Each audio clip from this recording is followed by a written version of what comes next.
인도네시아어인 한국에서 도입한 209금 잠수함 1400분의 209톤의 기술적 신뢰성과 실제 능력을 검증하기 위해 유럽에서 전문가들을 초청할 것이라고 현지 관계자들이 밝히고 있어 우리나라로서는 주목해야 할 소식으로 보입니다. 인도네시아는 대우조선해양과 총 12척의 1,400톤급 잠수함 도입하기로 세척 1조 3천억 원을 하고 1차 사업으로 외익률 2011년 1번함과 2번함은 한국에서 건조해 인도했고 3번함은 한국에서 만든 본체를 인도네시아 자바섬 수라바야의 PAL 조선소로 가져와 조립한 뒤 재작년 4월에 진수했습니다. 인도네시아는 3번 함을 진수하면서 2차 사업으로 1,400톤급 잠수함 세척 1조 1,600억 원을 대우조선해양에 추가로 주문했습니다. 이에 따라 대우조선해양은 PAL 조선소와 세척을 공동 건조해 2026년까지 인도할 계획이었지만 않고 지금까지 있어 익동낸 한국과의 계약금 계약이 납입 등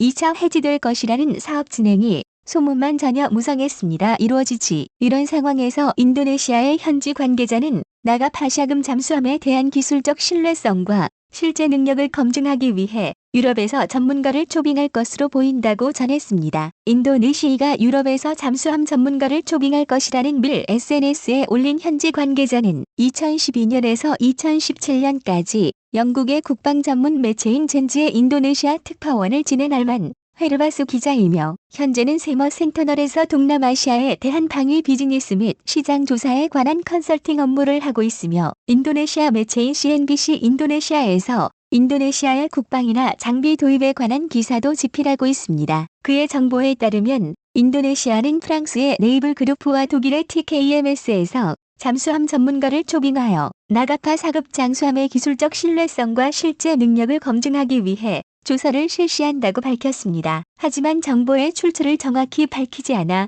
정보의 신뢰성은 의심스럽지만 인도네시아의 프라보워 국방장관은 독일에서 도입한 차크라급 잠수함 1300분의 209급은 연속 잠항 기간이 90일이나 되는데 나가파 4급 잠수함 이버나 마르다데 달리함의 연속 잠항 기간은 30일에 불과하다고 비판하며 한국 측으로부터 올바르게 기술을 이전받았는지 검증할 필요가 있다고 지난 9월에 발언한 것을 보면 터무니없는 소문은 아닌 것 같습니다. 이처럼 프라보워 장관이 비밀을 유지해야 하는 잠수함의 정확한 스펙을 일국의 국방장관이 공개석상에서 말하는 것 자체가 비상식적이며 게다가 원자력 잠수함에서도 승조원이나 식료 문제로 실용적인 연속 잠항 기간은 60일이 한계 기술적으로는 모호하다고 알려져 있으며 AIP 기관을 탑재한 우리나라의 도산 안창호급 잠수함도 연속 잠항 기간은 20일 정도로 알려졌습니다. 그럼에도 불구하고 AIP 기관을 탑재하지 않은 소형 잠수함 209/1400의 연속 3개월의 잠항 기간을 요구하는 것은 한국과의 계약을 취소하기 위한 구실을 잡기 위해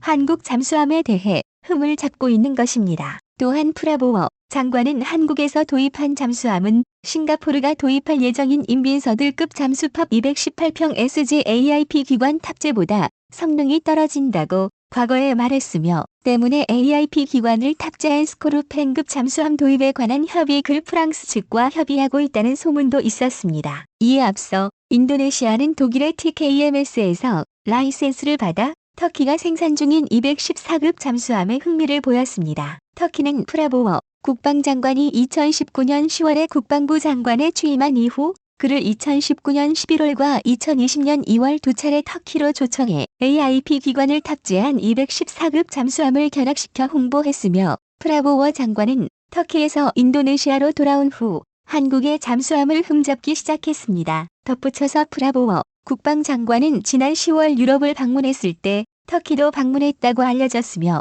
따라서 스코르펜급 잠수함의 제조사인 프랑스의 네이블 그룹프와 209급 잠수함의 원제작사인 독일의 TKMS에서 전문가를 초청한다는 것은 한국과 체결한 나가파 4급 잠수함의 추가 도입 계약을 합법적으로 깨기 위한 포석일 수 있습니다. 인도네시아의 잠수함 관련 동향과 더불어 지켜봐야 할 것은 인도네시아의 라팔 전투기 도입과 관련한 소식입니다. 현재 라팔 전투기 해외 언론과 36대를 인도네시아에 계약한다고 엉뚱들을 일토 인도네시아가 있으며 이 볼도값 입장에선 사실이라면 신경 쓰이는 KF21 뉴스임의 전투기를 분명합니다. 공동 개발하는 그 지난 10일 인도네시아의 수도인 자카르타에 기반을둔 에어스페이스 리뷰는 지난 7일에 인도네시아 국방부가 프랑스 다소사와 라팔 전투기 36대를 구매하는 초기 계약에 서명했다고 전했습니다. 현지 매체는 계약은 인도네시아가 선급금을 지불할 경우 오는 12월에 발효된다며 절충 교역 등 일부 구체적인 사항은 아직 확정하지 않았다고 전했습니다. 라팔 프랑스를 전투기 도입은 방문해 지난해 프로렌스 10월에 국방부 프랑보를 만난 수비안토 뒤 본격적으로 인도네시아 국방부 주권 박봄 직나이. 당시 프랑스 현지 매체는 인도네시아에서 라팔 전투기 48대 도입을 추진한다며 구체적인 사항도 언급했으며 자카르타를 지난 2월에는 방문해 프랑스의 계약, 다소사 준비의 관계자 트림. 같은 달 19일에는 파자르 프라세티오 인도네시아 공군 참모총장이 직접 라팔 도입 계획을 공식적으로 언급했습니다. 파자르 총장은 올해부터 2024년까지 다양한 현대식 방위 장비를 갖출 계획이며 여기엔 F-15X와 라팔 전투기가 포함돼 있다고 밝혔습니다. 모두 알다시피 인도네시아는 KF-21 개발에 참여하고 있습니다. 인도네시아는 개발 비용의 20%인 1조 7,300억 원을 분담키로 약속했지만 착수금을 포함해 2,200억 원만 납부하고 있는 상황이며 KF-21의 롤아웃 납부할 행사 이후 것이라는 원돌보 보도로 나오고 그동안 있습니다. 밀렸던 분담금을 위해로 관련해 KF-21 개발에 미치는 주관하는 영향은 없다라는 기존 방위사업청은 인도네시아가 라팔 입장을 재차 강조했습니다. 전투기를 방사청은 지난 2월에도 라팔 전투기 도입은 인도네시아 공군 전력 공백을 보강하는 사업으로 KF-21의 공동 개발과는 별도의 사안으로 판단하고 있다며 2024년까지 필수 전력을 확보하는 사업과 2026년 이후 도입하는 KF-21과는 비교 대상이 아니다는 입장을 밝힌 바 있습니다. 방사청은 14일에도 현지 보도를 확인하는 데 시간이 필요하다면서도 인도네시아 정부에서 라팔 전투기 도입 결정에 따른 KF-21 개발과 관련한 통보나 협의는 없었다고 밝혔습니다. 따라서 현지 매체의 오버 가능성도 열어놓고 살펴봐야 한다는 주장도 나오고 있습니다. 현재 인도네시아 정부의 공식적인 입장 발표는 없었고 특별한 동향도 파악되지 않아 계약 소식을 전한 보도가 사실인지 확인이 필요하지만 현재까지 인도네시아의 공식 입장이나 추가 보도가 나오지 않고 있습니다. 그러나 세계 방산 시장 동향을 떼 안심할 수도 없는 상황입니다. 게다가 넉넉하지 못한 인도네시아의 국방비 사정 때문에 라팔 전투기를 대량 구매할 경우 KF-21 사업을 포기하거나 축소할 수 있다는 우려는 꾸준히 나왔습니다. 이런 문제는 단순한 분담금 문제를 넘어 인도네시아 시장을 확보하지 못할 경우 동남아 지역의 잠재적인 고객을 모두 빼앗길 수 있기 때문입니다. 현재 2020년대 후반이나 2030년대 초에는 인도네시아 외에도 말레이시아와 필리핀 등이 전투기 도입 사업을 시작할 예정이며 2026년에 KF-210이 생산되기 시작하면 성능 개량을 통해 수명을 연장하고 있는 라팔과 미국의 F-16V와 경쟁할 수도 있습니다. 이 중 라팔은 최근 경쟁 상대인 미국 록히드 마틴의 최신 개량형 F-16 블록 70/72를 꺾으며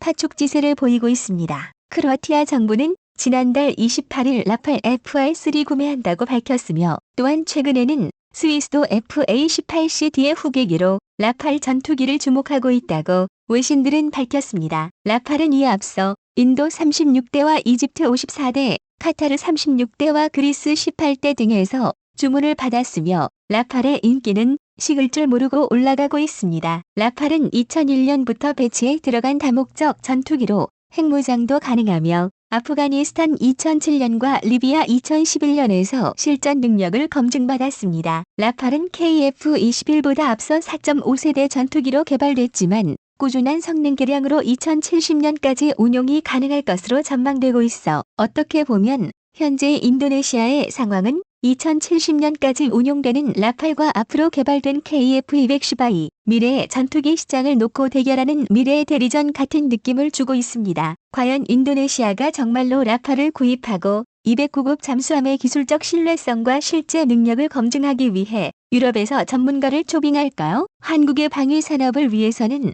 중요한 시장인 인도네시아의 군수 동향을 주목할 필요가 있습니다. 이상 마치겠습니다. 시청해주셔서 고맙습니다.